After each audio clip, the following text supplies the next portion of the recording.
Good morning. This is Tony, BridgeviewAdventures. Getting working this morning, fixing to head out to the barn. Got my coffee. Everything's about ready to roll. But we thought, hey, let's give you a tip or a trick today so that to start your day off, and then we can head into the barn and get to working on the real important stuff. So one of the items we have is, let me put my coffee down. One of the problems we had is our hydraulic cylinder, our air cylinder here that holds our cabinet door up, came on the screw tore out, and as you can tell, the wood is all tore out and the hole is stripped. Now you could just come in here and go below it and screw it in, but you're not going to get as good of a wood connection because that wood will push into that hole, and you're changing the location of the cylinder, which will cause it to shut differently. It may not open all the way, or it may not shut all the way, and also it has to match the cylinder that's on the opposite side. So how do you put a screw in a hole that's stripped out? Okay, well, you can go to a bigger screw, bigger around, then it wouldn't fit through the cylinder. Or you could go to a longer screw. That would probably work. But here's a tip for you. So, number one, take your shelf holders here and use this to prop your door open for you. That way you got two hands. Now, what we need to do is we need to fill that hole. Now, they make wood putty filler, but who wants to buy a big pack of wood putty filler for a little pinhole like that? So, here's your tip. Toothpicks. Toothpicks are made of wood. So what I'm going to do is I'm just going to snip off the bottom of it. I'm going to take wood glue. I think you can use white Elmer's glue. I think that will actually work. Well, this one's getting a little old. So I'm going to get some glue in there. Always remember, the glue is the important part. When you're gluing wood, when you're putting wood together, when you're putting wood together in woodworking, it's not the nails that hold it together, it's the glue that holds it together. The nail holds it while the glue bonds. So then I'm going to stick the toothpick in the hole. I'm going to tap it lightly a few times just to make sure it's down in there good.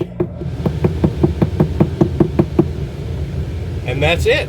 Now you could, if you want, you could come in here and you could put more of them and make sure that you got every crevice filled up. So if you like, you could take another piece. It did have a little bit of a tear out on the side on this one, and shove it in there. Just get it, fill up all the cracks and holes that you want. Get them in there.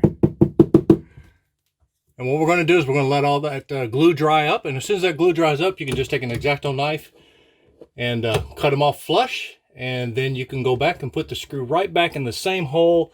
It'll grab the wood of the toothpick rather than new wood or whatnot. It should be good as new. So we're going to let this set up and dry. While that thing sets up and dry, and while you're waiting, go down and hit the like and subscribe button. Hit the little ding bell. All the other blue blahs there on YouTube or whatever. Really helpful to us. We're trying to reach our goal of 2,000 subscribers. And it just lets us know that there's other people out there watching our videos other than us. So like and subscribe and hit the bell. Thank you.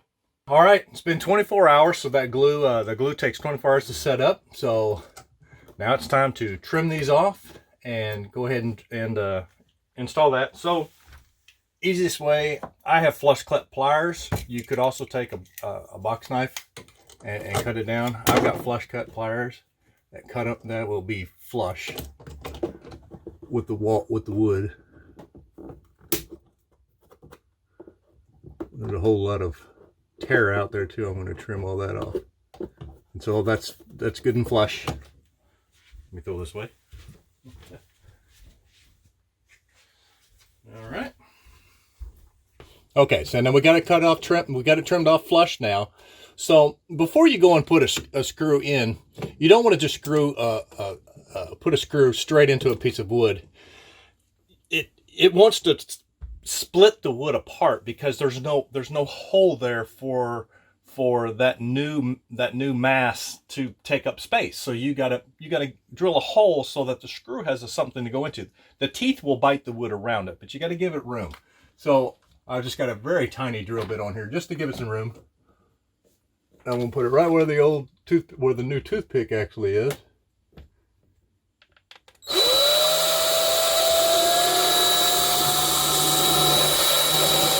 I'm just gonna give him a little room.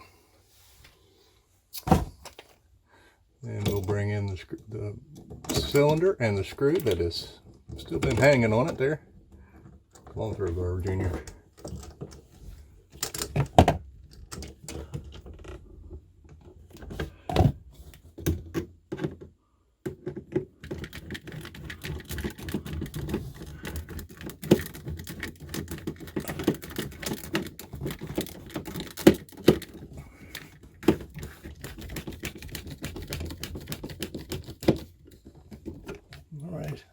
Cylinder looks a little bent from the years.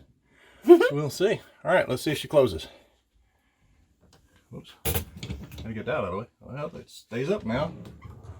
There you go. Starting to get a little bit weak. They want to relax. All right. All righty. There you go. Can't really see much. There's a little nick right there where it hit one time, so. All right, so we got a couple of little nicks. There's a nick right here and right in there that where it was boogered up. Two little things you can, some of the things you can use. A Sharpie. I just happen to have a brown one, so that's just a Sharpie pen. You can use highlighters, anything like that. These are also wax sticks for filling wood holes and things of that sort. This one's got a little bit of a gouge on this one, so I'll kind of use the little wax one on that. It pushes that wax in there and you can scrape off the extra. These are good for filling nail holes and things like that. Just kind of rub them over. Now Sharpie, literally all you're doing is painting the wood.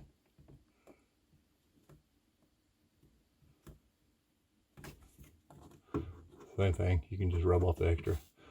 But, you know, they're not perfect, but they're better than looking at raw wood, especially from a distance. And that's it.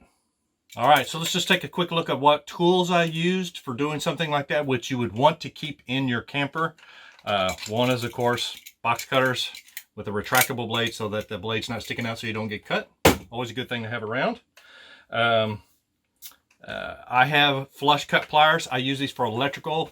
And as you can tell, cutting for those things, I keep calling them flush cut because when they're closed, the back is flush. There's no divot. It doesn't bump in like normal pliers will. If you look at normal wire cutters, they have a divot that goes in.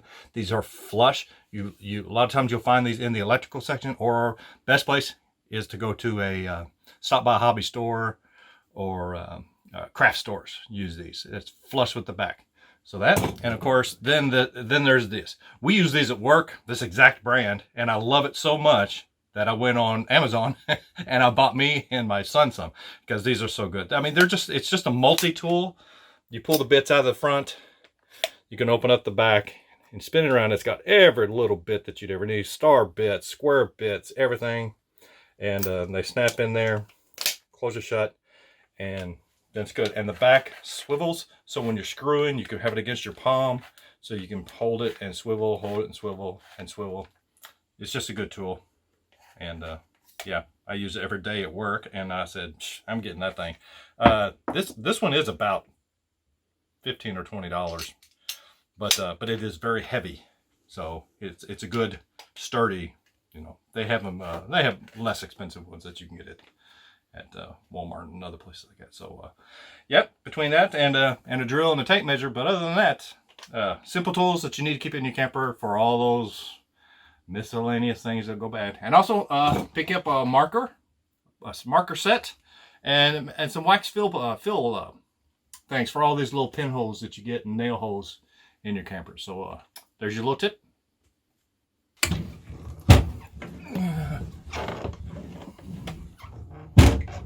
Good as new. Woohoo! Hey guys, this is Cindy Lynn coming to you with another RV tip of the day. We always have our cords and plugs all over the place. So we got a multi-plug outlet strip that we had just sitting under our feet at the dinette, but it was always in the way. We were kicking it even though there's only 2 of us. We just have cords everywhere because we always have our laptops and cell phones. We have 2-way radios. We have GoPros. Oh my gosh, we have plugs, battery rechargers, all kinds of stuff. And we ran out of room as well. I want to take this multi-plug outlet and kind of get it up out of the way. So I had the idea to just get it permanently attached underneath the dinette table. Really, the multi-plug outlet strip already comes with the little holes for attaching to something. As you can see on the bottom, they're already molded into the frame of the outlet. So all we need to do is just screw in 2 screws, and then we have it popped up out of the way, and it works very well. Also, there's the little crack that's in between the back of the dinette and the foam pieces that allows the cords just to fall nicely under there. So it helps with keeping everything organized and out of the way of your feet.